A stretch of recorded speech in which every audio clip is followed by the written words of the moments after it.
Okay, 2 minutes for an opening. 2 minutes. Intros are hard. Extos, or whatever, going out are a little easier because you think, what didn't I get to say or talk about? But the coming in is easy. I think, and I've said this in the past, what you see is what you get. What you hear is what you'll hear. And I think that's probably more important than 2 solid minutes of, here's everything about me. I grew up, on an island east of New York, and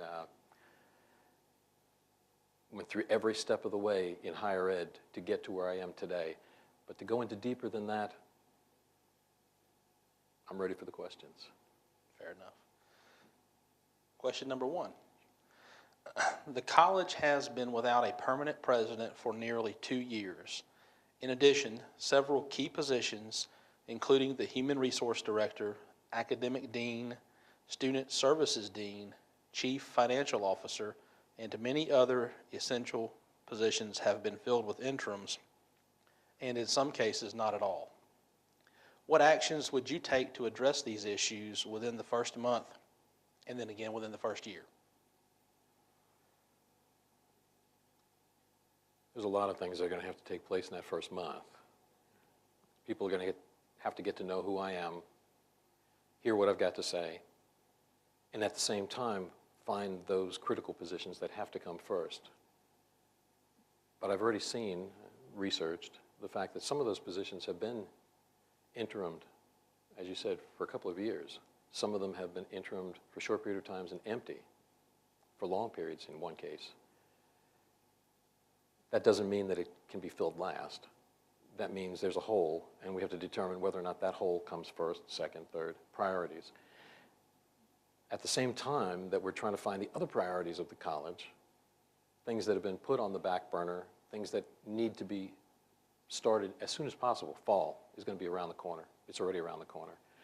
And that first month is going to be so busy with plethora, I like that word sometimes, the plethora of things that need to be looked at, that it has to be fitted in there. But I think the essentials for this question is finding what comes first, what needs to be filled second, where are we strangling ourselves, HR. Some of these, it's going to be very tough to say this is more important than something else.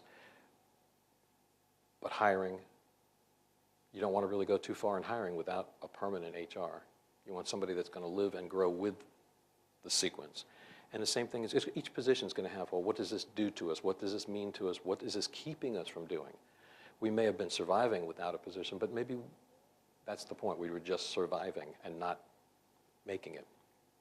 And so prioritization, along with everything else that's going to have to be looked at in that first month, first summer, first semester, when we come back. No position just based on its title is more important than any other. It's really going to it's going to determine what's lacking.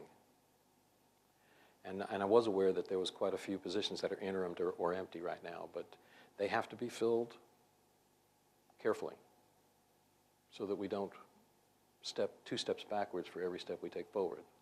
It's going to be the important thing, is moving forward more than we step back. Okay. Question number 2.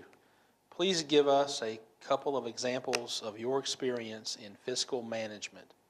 Specifically, how have you dealt with budgetary constraints?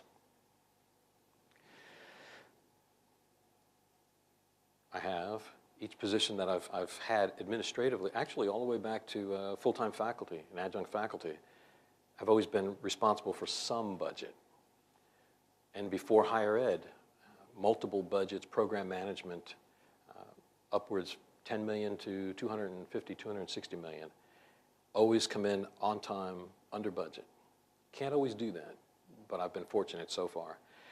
I've managed campus budgets, college budgets, where I began the year with X million dollars, going into it with a cut. That was very rough. We're all in the cliff point right now where we're looking at these kind of cuts. And you come back halfway through the school year and you're asked to cut more. Not from that point on, but retroactive, the whole school year. Those are tough, but I've had to deal with that twice now. And rarely do you enter anything and get more money as you go. And I've had that. That's another good point.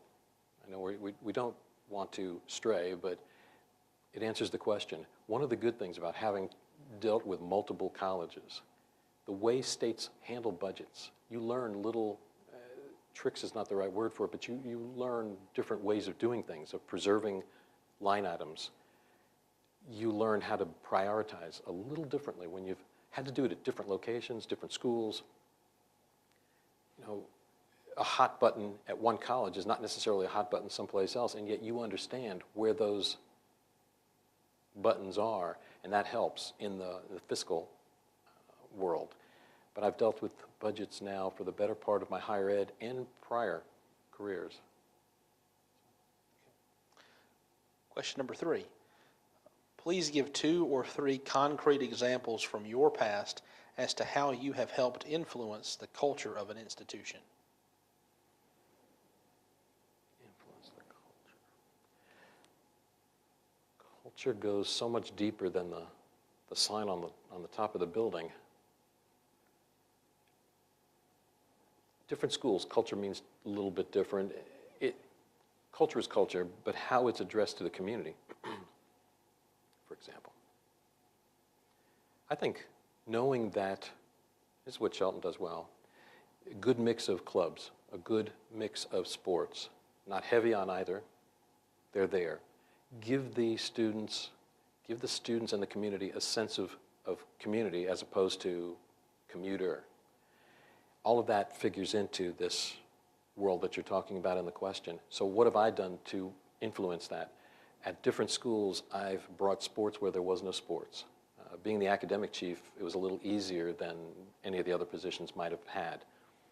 But bringing sports in Georgia to a school that had never had sports and was landlocked and didn't have it, and finding a sport that would work with all the applicable laws that we have to follow. Bringing clubs to a college that was not used to it because, after all, as far as the administration before me was concerned, we're a community college. We don't need that.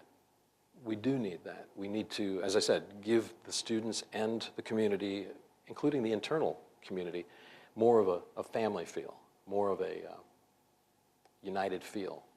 Done that at 2 schools as well, bringing in clubs beyond PTK, beyond the student government, but clubs to do with technical programs. When you go out and you work with the community and you bring in the constituents and the partners, you try to bring in enough involvement that it's more than just the classes, and that adds to that whole picture that the question drives at. So internal, a lot of times it's the partnerships themselves, bringing in the various partners. A good diversity of partners will do that culture, because culture off in one direction isn't culture. Culture is the whole picture.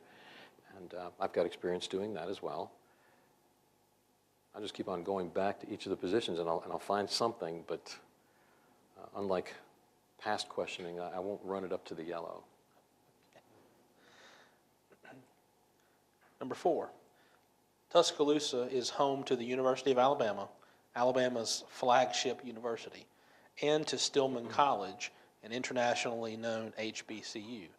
How do you see Shelton State's role in higher education vis-a-vis these institutions? Partnership, collaboration, it's very important. We're not necessarily the lead stream into these schools, and we're not necessarily a gainer from those schools, but the partnership between them, both sharing communities, sharing state, sharing region, is very important. Both have a very huge name, and so does Shelton, but being part of that, we'll go back to the previous question, and I know that's not, but you know, that culture. And there is a culture involved. Both of those have cultures of their own, and being part of that. I have that experience having come out of Atlanta, and very similar, where we actually have 2 competing universities in town that are very well known.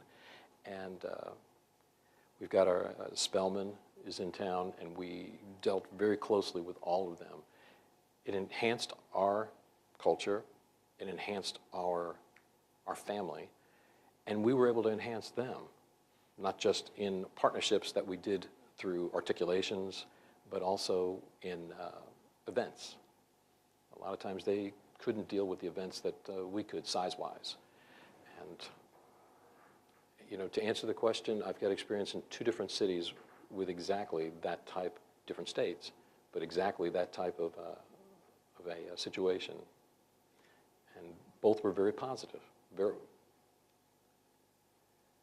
I think the biggest was in Georgia, sports, downtown Atlanta, big on sports, but we were on the outside of the city looking in, and we were able to share our families, share our sports, share our curriculum in some cases, and our partners as well.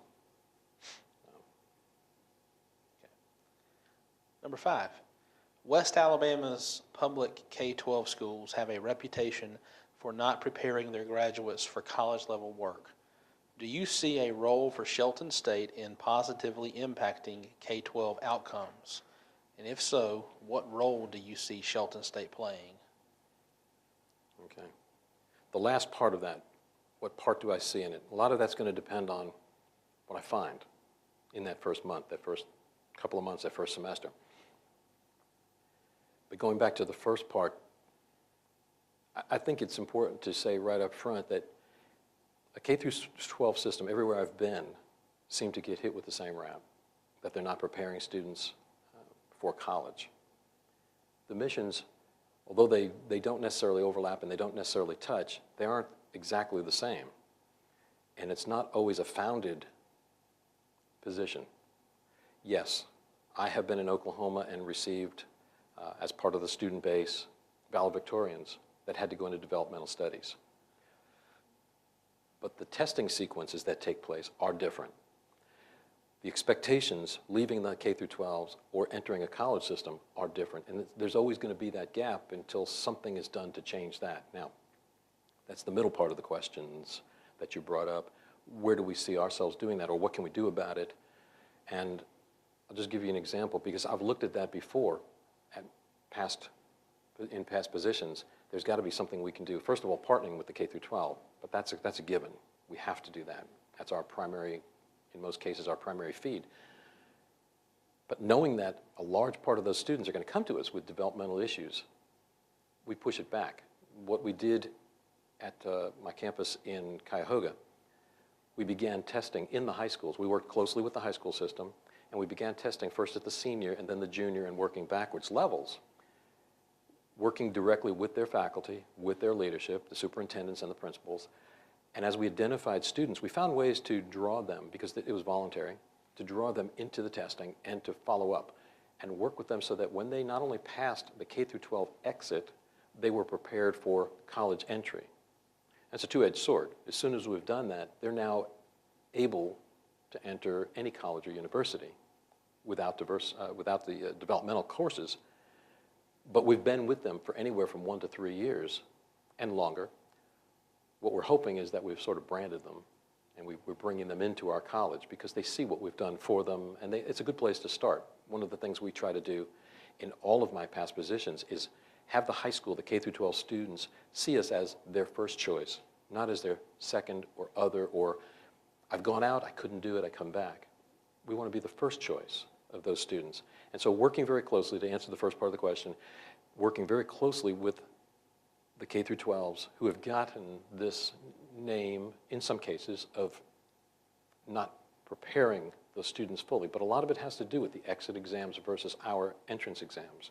And we have to maintain that standard, but the standards nationwide for K through 12 vary so much that we have to be very aware of that. And I've been that way at most of the colleges I've worked with, from dean up, and actually even worked that way with faculty, as a faculty member. But it's the partnerships, it's the working with them. And I wasn't really paying attention, but I'm pretty sure nothing went up flag-wise. So, okay. Number 6, in your opinion, what roles should school faculty and administrators play in the design, implementation, evaluation, and assessment process at the college? Would this require a department dedicated to these topics or a more group team approach? don't know. It really depends on the situation, how it is now. These aren't the kind of things that you find on the internet or in research. And with as many positions that are in need of more permanent status, it would be very hard to tell whether or not it would need a dedicated section or something that could be spread out to work with. But I think my first answer is actually correct here. You really do need to get a lay of the land to find out where the responsibility for this is going to take place. But it is going to be very important. And it has to take place quickly. It has to take place before fall. And it's just another one of those many things that the rest of the 5 questions or so are going to, what are you going to do in the first month? Well, okay. I've now filled up the first month. I've filled up the next 2 or 3 months. But that's going to be very high on the priority, and trying to find out whether or not it's dedicated. And it's very unlikely that it's going to be dedicated, if maybe temporarily, but long term, more than likely a shared responsibility. And that's going to be something that is going to require more research than you can get from the outside.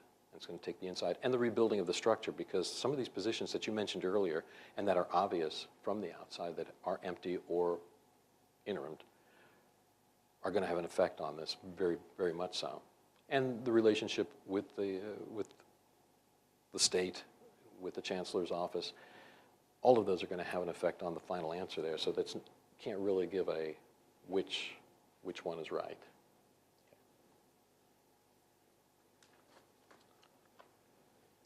Number 7, with the added emphasis on workforce training within the community college system, an influx of non-traditional students can be expected.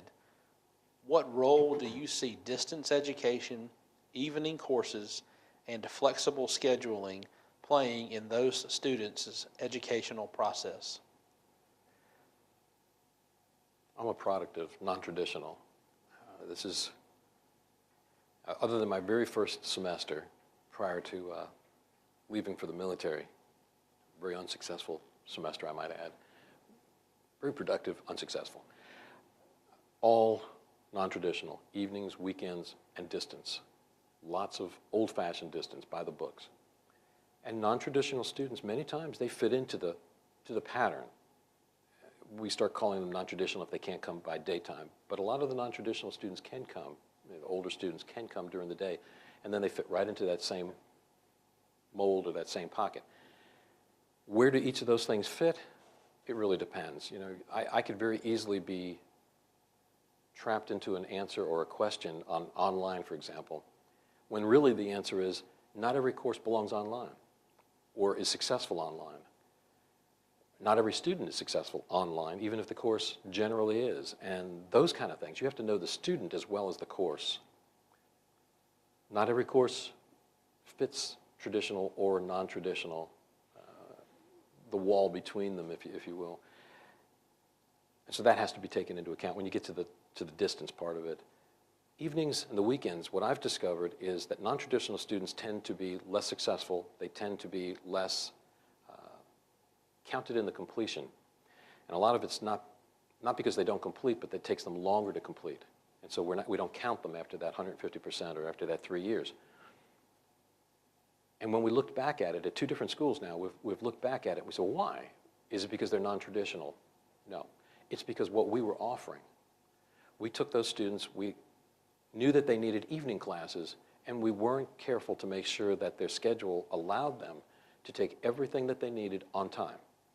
We just figured, well, they're non-traditional, they're going to take longer.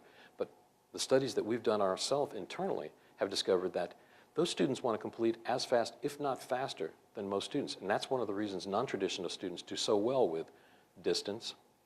They're typically a little more, they have a little more discipline. And you offer them a program, an 18-month program, that might take them 24 months to complete, but they typically will do that better than a traditional student will do in 24 or 36 months. The reason being that they are non-traditional. They are dedicated to what they're doing. They're having to squeeze it in on evenings and on weekends and so on. But as I said, going back and reevaluating what we offer them, when we offer it, how we offer it, that ends up being whether or not we're taking care of them knowing they're non-traditional isn't enough. You have to understand where they come from. And you have to, every student, you have to know where every student comes from and what makes them say, wow. Offering those non-traditional students a way to get everything that a traditional student can get coming between 9 and 2, which we do a really good job of, and most faculty love to teach in those periods. I myself prefer teaching in the evening and on weekends because you get more of the non-traditional students. But you have to make sure they get everything. I've walked in where I was told they get everything. There's their math, there's their English, there's their science, and it's all Monday night. So that's 3 semesters it's going to take them to take those 3 courses on Monday night. And what you want to do is make sure that they can take as many of those courses, maybe augmented by online, as possible. And one last thing about online, it's not for everybody, at least up front. And I kind of encourage every faculty member to have some kind of an online presence so that within the 2nd semester, 3rd semester, those students can get the courses they need online at some point. They're going to need it because we know that there's so much available to non-traditional students in the bachelor's and the master's programs for those who transfer. Saw that coming. Number 8. What do you already know about Shelton State, and what else do you think you need to know about it in order to become an effective leader of the institution? Good question. A lot more. To be an effective manager, I already bring those tools with me. To be an effective leader, I bring those tools with me. But to be effective here, you have to understand the things that we've already talked about, the people, the programs, the students. And you can't get that except in time. And I will try to compress that time because it's going to be necessary. This is not a walk-in turnkey operation. None of them are, but this definitely is not. You've already mentioned the open positions, the interim positions, and though most interims do the best job that they can under the circumstances, there's something lacking with someone who knows they're going to be sitting in there for a while. And so when I walk in the door, I'll be discussing things with permanent, non-permanent, interim, and non-existing positions. So this isn't something that you can just walk in or give an answer right now on what do I need. I don't know where the holes are. I don't know. We might have interim positions filled that actually need more attention than a position that's been vacant for a year or even 2 years. And yet we know that that has to take place. Otherwise, we're just marking time. So a lot of it's going to depend. And as much as I try to avoid using the depends answer, it really does depend in this case to what the actual on-the-ground situation is. A lot of times, we used to call them sit reps, situation reports, but what you get when you're on the outside preparing and what's sent to you to look at and what you can find on the internet is a lot of times masked by the internet or by the housing of the college. That first month that you alluded to in earlier questions is going to be so busy because of this, of trying to find out where am I? Who do I have? Who am I at this point? That the answer is another one of those, it depends on the actual situation on the ground after arriving. And sometimes folks don't complain, even if they're neglected. You have to find those because those points are going to need to be worked on even quicker because they've done everything they can to keep things going in this interim time that you mentioned earlier, this couple of years. And they've done an admirable job, but they haven't asked for extra help. And you have to find them before they collapse. I have had that situation before. They've done everything they can and they're just ready to give out. You want to find those, you want to find the holes, you want to find the places that need help, and I can't do that until I get here. But I've got the tools to do it. I don't show up with a hammer that hopefully it's a nail, but we'll see. Number 9, given what you already know about the college, what would be your priorities for the first year of your presidency? I think I've talked a little bit about that now. It's the getting to know people, getting to know the positions, not so much the where, not so much the programs. The programs, if you tell me it's an automotive program, I've got a good idea of what the automotive program does. You tell me it's with Mercedes, I've got a great idea of what you do with them because I've worked with Mercedes before, BMW and some of the other companies, Honda, Hyundai. You tell me it's a science program, you tell me it's a nursing program. I realize that every state has its own nursing committees at state level, but nursing, RN, LPN, but the people are always different. The how it's done is always different. The situation, how well connected are the labs? How well connected is the internet capability of the students? Do they have that? And I've found out that it's well connected, Wi-Fi and the whole 9 yards. The labs are being rebuilt. The campus now has some new labs that have been taken from other programs. And the good news is that it appears we do know when to say enough's enough with one program and revitalize an area and reutilize it and convert it back to other classrooms and labs. And I was shown a few of those earlier this morning. That's all the good news. So it's not the programs, the programmatics, the management, it's the leadership portion of it. Who does what to whom, where do they do it, and how do they do it? Who's not doing it, based on the positions that we just discussed 2 or 3 or 4 times, that are not there or are interimed, which may end up with the same people in those positions and may not, depending on the needs of the college and the community. So those type of things, you know, on a window tour that was taken a little earlier, we looked at some companies, and we passed quite a few of the partners and could be more partners in the community. Those things in that first year, and I'm glad that this question says year and not a month, because that first month is going to be, where's my office? 3 or 4 times. Well, it's the programmatics. Beyond that, the leadership of the programs, the budgets. You asked about budgets earlier. But it's seeing those. I know a school's got a budget. I know every line item's out there. The line items have different names everywhere you go, but they are the same. O&M is O&M, projects, programs, program management. What are they called? What do they do? How do they interrelate? Where are the holes? All of those things in that first year. And it will take pretty much close to a year, as I said earlier. That first month is just learning names and faces, getting ready for the fall, making sure everybody's ready to jump out on stage, making sure the faculty have the tools that they need, making sure that the programs that should have advisory committees are in connection with the community. I mean, there's just so much that has to be done that is probably being done, but I won't know till I get here.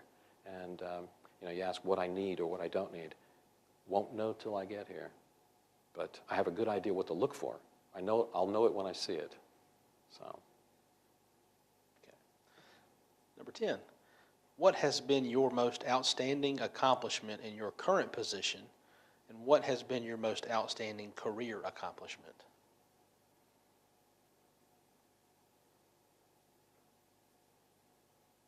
Accomplishment where I am. Honestly, it's not the $3 million greenhouse that I like to talk about, because we were looking for a $25,000 greenhouse, but we're working now on a 2.5. It's actually the relook, bringing my deans together to relook at both student services and student affairs as a team instead of 2 separate areas, to look at scheduling from an academic side and from the student services side and the student affairs side, bringing them together, mentoring them, because I've been in both of their chairs before, to work that schedule that we talked about 2 questions, 3 questions back, to see that schedule and the facilities through the eyes of the faculty and the students. Example, you're walking through the house and you see a drawer open. Out of habit, you close it because you know somebody might walk into it. That's because you're seeing it as somebody who might walk into it. And I've worked with them for the past 3 years, and I know that they've told people, reference calls and what have you, that they kind of like this too, that as a team we've grown in these past couple of years to where they see it. Every time they see something, it's as a student or as a faculty member, they'll walk in and they'll go, well, this isn't going to do, because the faculty member is not going to have the tools they need. And they look at it that way now. And when I walk with them, they'll stop and they'll go, wait a minute, and they'll make a note. Not just for me, now that they're doing it out of habit now. And the same thing out of the eyes of the students. Wait a minute, that's not appealing, or it's not going to cut it.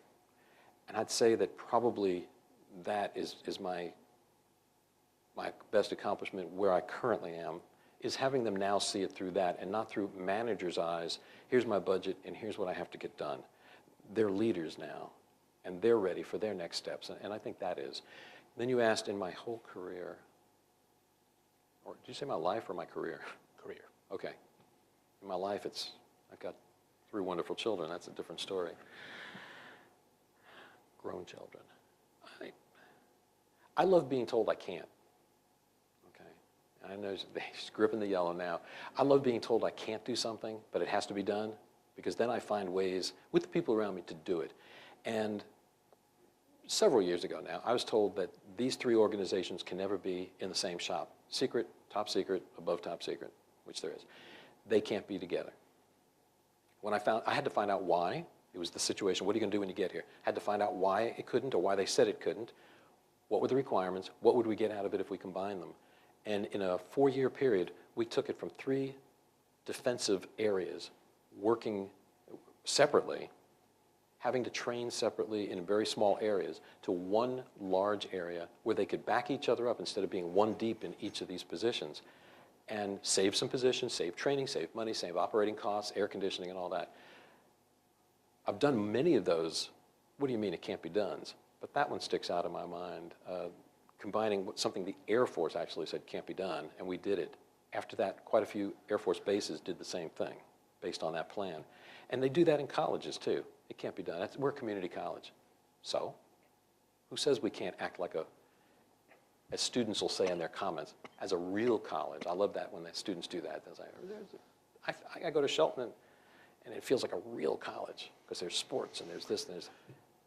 So I love the challenge, and that one points at one of my favorites. But there's others, and I've already gotten the yellow flag. So. Okay.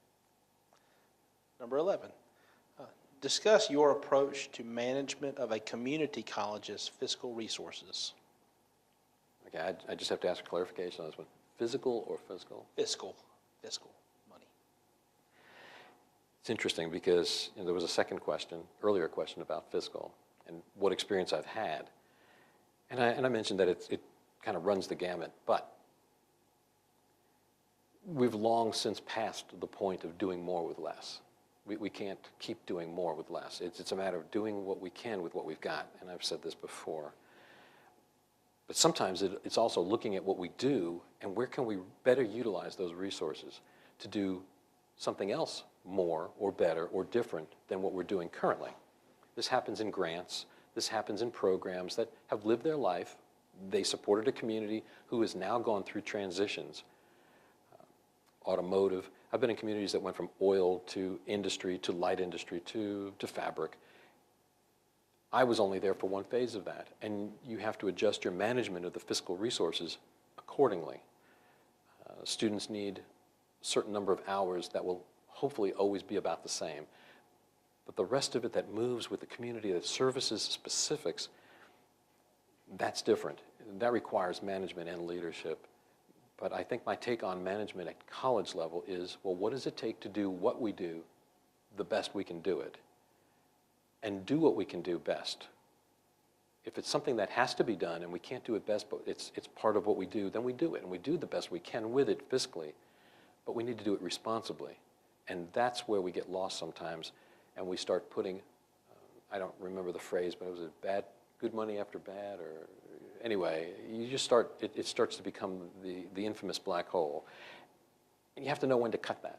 You have to know when to phase a program out to phase a new program in. And they don't just do this. They typically will overlap each other. And that takes some pretty skilled management, not just on the president's part, but on the deans, the VP, the program managers. And at the lower levels, there's a lot of fear involved with that kind of change. But you have to lead that kind of management, that kind of change, to keep current in your support of the community. And I think that's it. And there's just so much you can do in 4 minutes to talk about with that. But that's a good one for a full lunch. Talking about program management, fiscal management, outlays, all of that. Do more, can't do that anymore. But do what we do best, and do what's required if it's new, the best we can. And find the things that we can reallocate as far as resources to do that with, because it's not going to get better money-wise anytime soon. It just isn't. And our last question is, how have your professional experiences shaped your leadership and management style?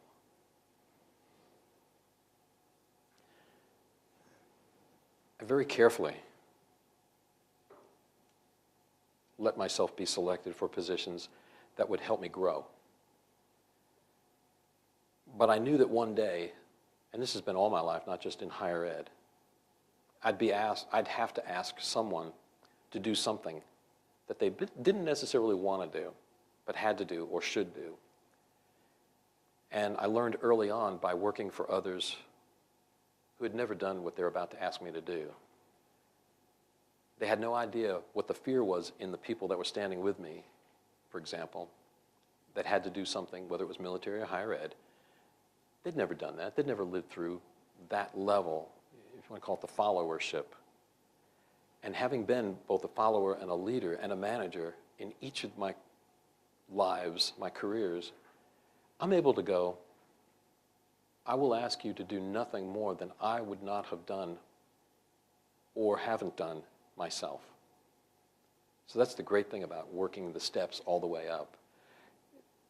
At this point, if it's something that hasn't been done by those being asked and I haven't done it, then I'm going to be right there doing it with them. But pretty much I've done the hard, the easy, the soft things that would be asked of a president to do. As a campus president, you do all of those things, and then every position below that has prepared me to go, look, I've been there, done that. That's too easy to say, but I'll be there. I'll be able to answer the questions. I'll be able to help mentor. I'll be able to help you find the answers, not to tell you how to do it, but to help find the answers, to find the tools, and I'll make sure that I provide what I can. That's what those experiences have done for me. And it gives you not only a passion for the job, but a compassion for the folks that are doing it or have to do it daily in the trenches, making sure that they've got the tools to do the job that they want. I've been in the seat. I've not just walked a campus as a student trying to see through their eyes. I've been a student. We all have at some point or another. It's just that a lot of people lose their way and they forget how to see the campus through those eyes of the people that have to do the job every day or the homework every night. And I think that this experience chain that I've got has enhanced that to the point where I have not forgotten what that's like on a daily basis. Okay. That's it for the questions. Now you have up to 2 minutes for closing remarks. Set that timer. Okay. Well, you know, the questions, I think the questions, all 11 of them, did a good job of squeezing a little bit of something out of me about myself and not allowing me to cross over. But that last question did give me a chance to say a few things and just to reemphasize them. I had a goal in high school to be a teacher, and I became one. I had a goal when I was in the military to get commissioned, to make it beyond captain, because that was almost a gimme in the military, in the Air Force. I wanted to make it beyond that, and I did. But you don't always make every goal, but part of the experience is the trip. You know, it's that voyage, it's that getting from point A to point B. And whether you make that goal or not, if you took pictures along the way and memories, that's been a great trip. And then the goal of being president. It wasn't just for the position, it was to give back. And early on, my 4 or 5 presidents have told me, well, you can't just, they said, you know, with your experience in the back and your background, you could probably go and get a presidency sooner than I've now at my age and in my point in life. But if you want to be able to actually give back, which is what I told them then and I'm saying it now, you will have to have ridden each of those horses along the way, and I have. And it's now time to give back for as long as I can. And you know, there's always the added bonus of being closer finally after all these years than to Atlanta, which is where my children and my grandchildren have all decided to live. But the ability to give back, and for those who've given back, whether it's here, or here, that's the most wonderful feeling. Taking is one thing, preparing is something else, and giving back is, I mean, that's the best feeling. That's what I want to do. And so I don't want to go into everything I've done, not with yellow flags and red flags. But I want to give back. Thank you very much. Okay.